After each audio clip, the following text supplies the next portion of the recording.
The Nintendo GameCube was considered a disaster. It was a complete sales embarrassment compared to the PS2, and yet somehow it gave us some of the most memorable games of all time. So how did one of the most commercially unsuccessful consoles have some of the highest quality games out of any system? So you've probably never known this, but the Nintendo GameCube was one of Nintendo's worst selling consoles of all time. When looking at the sales figures, they're super underwhelming. I mean, up until the Wii U, the GameCube was Nintendo's worst selling mainstream home console, selling under 22 million units. And if someone saw these figures, they'd probably assume something like, oh, well, the GameCube sold so poorly because the games must have sucked. But that's actually not the case at all. In fact, the GameCube has one of the best gaming libraries out of any Nintendo system.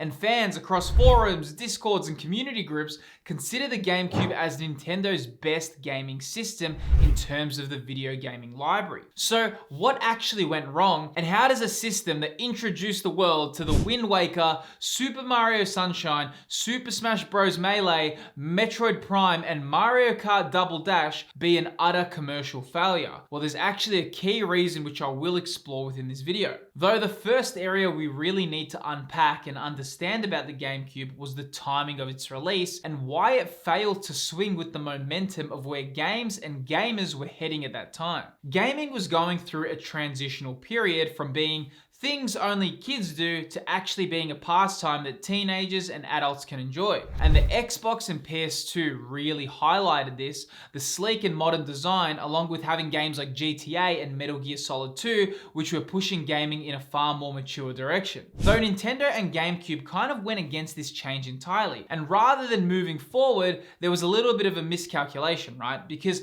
Nintendo wanted to hold on to their family-friendly brand reputation. So the GameCube was designed with this purple lunchbox design, which you could carry around, and it honestly felt like a toy. And this is where they missed the mark of where the audience was heading. Because the gamers who loved the Nintendo 64 were entering a new season of life, and they were ready for change. And it actually felt like a missed opportunity because the Game Boy Advance already ticked the box of being family friendly and worked well with the brand image, right?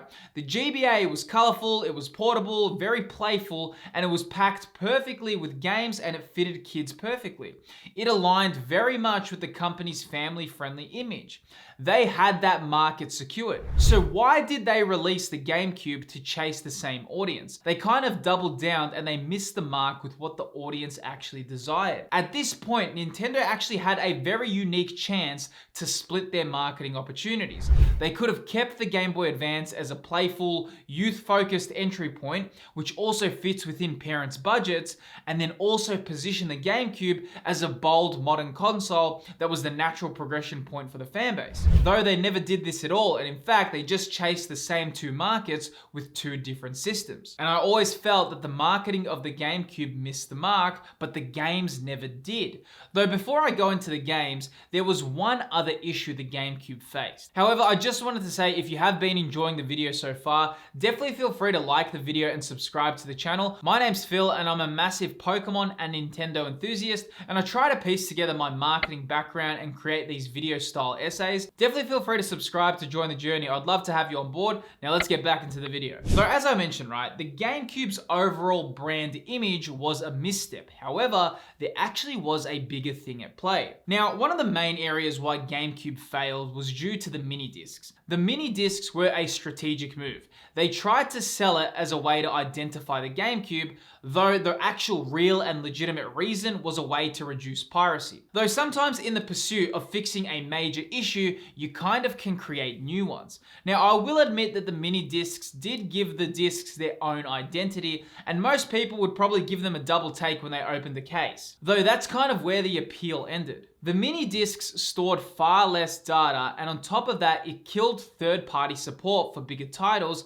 as they ran the risk of not being able to fit the entire game on the GameCube's mini discs. So Nintendo's pursuit for being unique and mitigating piracy kind of worked against them in this instance. Though that wasn't actually all of it, right? Because even though the GameCube had a more friendly price tag, it had only one purpose, and that was to play GameCube games. Whereas the PS2 took in standard discs, and not only could it play more data on those discs, but the PS2 could also load DVDs. So its utility was literally twice as good. And the wild part about all of this was that in the early 2000s, most DVD players actually matched the same price of a PS2. So this became a no-brainer. Why would you buy a standalone DVD player when you could just get a whole new gaming system that does the same job as well? This meant the GameCube could literally only compete on price, but the value proposition kept dwindling down. And this altogether caused the GameCube to be an utter commercial failure. Though here's the thing, even with all these issues that the GameCube faced,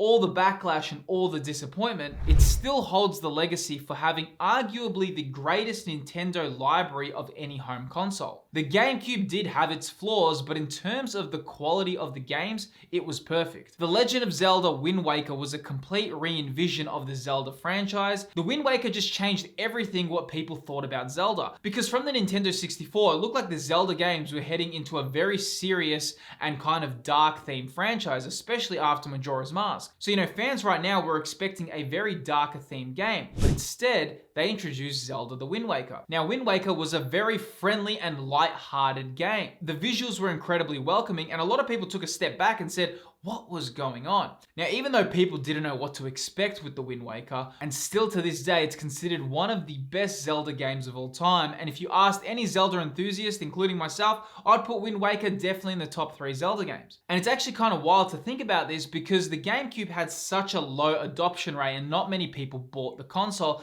That means a lot of people actually missed out on Zelda the Wind Waker. But not only that, the Wii U, which came a decade later, also then placed the Wind Waker HD on its console, but not many people either have played that because the Wii U also was a commercial failure. So it kind of feels like this is still a very much of a hidden gem for a lot of people who love Zelda games, and it's crazy to think that there was a whole generation who never experienced this game, and if you haven't played Zelda the Wind Waker, I highly recommend it. It's probably one of the best games I've ever played. But then you also had Super Smash Bros. Melee, which updated the Smash series and took it to new heights, and by many fans, it's still considered the best Smash game of all time. What's even more wild is that this game was released in 2001, and still to this day, it has a thriving competitive scene with a very loyal and dedicated fan base, and this is actually an accomplishment in and that of itself. Melee had a massive roster expansion, some huge mechanic updates which are still used today. Then the GameCube also created Super Mario Sunshine, which was heavily criticized at launch, though as the years have went on, Sunshine is considered one of the quirkiest and darkest Mario games ever to be released. Mario Sunshine took some huge risks, and it was a complete departure from Mario's traditional kind of style of gaming. And what's crazy is I don't ever think a mainline Mario game ever experimented like they did with Sunshine. And now when looking back, it's become an amazing relic from the past. And I think it's always going to be a piece of history for both Nintendo and mainline Mario games. Because game development is far more lengthy now, and there's far more research done on markets and what audiences will engage with.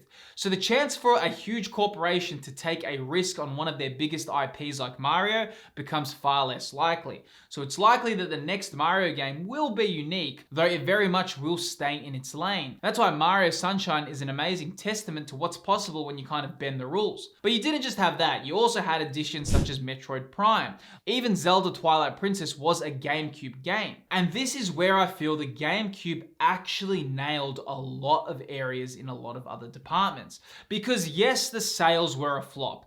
Yes, the design was very kid-like. And yes, I agree that carrying it around like a lunchbox didn't fit the actual theme of where gamers were heading, and Nintendo really missed the mark by not adapting to that audience. Because like I said previously in the video, you already had the Game Boy Advance. The Game Boy Advance ticked all those boxes. You had the market of kids and parents who wanted to buy something for their kids covered. The GameCube really could have reinvented itself in a unique way. But How did the GameCube create some of the best library? I think what's the most interesting thing about this, you would think with such a low adoption rate and such low sales that Nintendo wouldn't have actually put so much effort to create such amazing games. If you talk to any kind of Nintendo enthusiast today, they all speak so highly about the GameCube. I mean, even with the Nintendo Switch 2, when we saw that the GameCube was going to be coming back, you can see how many fans really resonated with that, and people are so excited. And it's created a very cult-like kind of following to it. And I think even as the years go on, GameCube is going to be highly revered,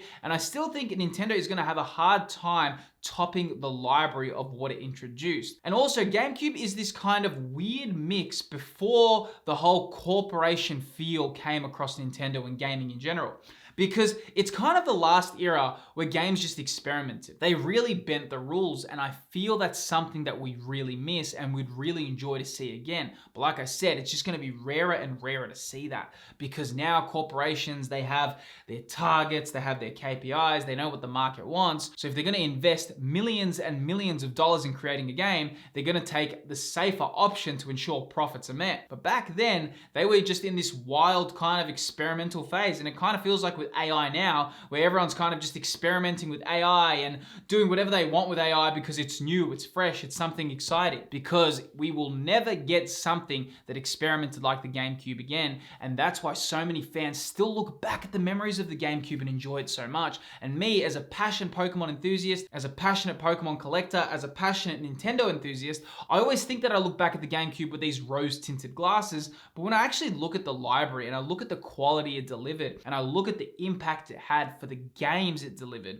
and I can see how much of the fans still look back at the GameCube and say, wow, it was such a great era, I then realize, hey, I'm not actually looking at the GameCube with rose-tinted glasses. I can actually see that it delivered far beyond expectations. The Metroid Prime series completely reinvented Metroid, and look how many people are excited for Metroid Prime 4. Even though the GameCube was a commercial failure, it shifted Nintendo's trajectory, and they're still reaping the wins from what the GameCube delivered. Isn't that wild? It's actually a good lesson in life that you can fail forward, because the GameCube failed forward. We're still enjoying so much of the success from the GameCube's games. So even though it was a misstep in a lot of ways, marketing wise, and what it delivered in terms of its capabilities and performance, it never disappointed with its gaming library. And that's why the GameCube still holds such a special position for a lot of gamers today, and it's got such a unique point in the market that a lot of people are still connected to. And I think as the years go on, I truly believe this, that people are going to look at the GameCube as one of Nintendo's best consoles, even if they don't already do that. Not performance-wise, but gaming library-wise. And I can't wait as, 20 to 30 to 40 years go on, because people are going to be researching this kind of era. People are going to be going back through the history and getting excited about what this very experimental console did and how it pushed gaming forward in terms of the video game library. That's why, even though the GameCube was a complete commercial failure, and I'm not sugarcoating anything when I say that, I'm being quite real with you, it still was perfect in its own way. And I think we will never see a system that is such a big commercial failure that has such amazing games as well. We will never see that ever again. Though in saying that, there was some really cool innovation with the GameCube. For example, you could link a GBA to GBC link adapter and play and trade from Game Boy Advance and GameCube. But here's where it gets insane, right? You can actually take a Pokemon from Pokemon Coliseum on the GameCube and send it all the way into a modern Pokemon game. That means a Pokemon from the early 2000s can literally exist in a world with Dynamax, Paradox forms, and even Pokemon Home. But do you know what actually happens when you try to do this? Well, I actually put that to the test within this video right here. Within this video that's appearing on screen, I send a Pokemon from Pokemon Coliseum all the way to the modern era. Honestly, you won't believe what happens along the way. If you like this video, trust me, this one is your obvious next choice. Click the video that's appearing on screen, and I'll see you on the next video. Thanks for watching, and I hope you subscribe to the channel.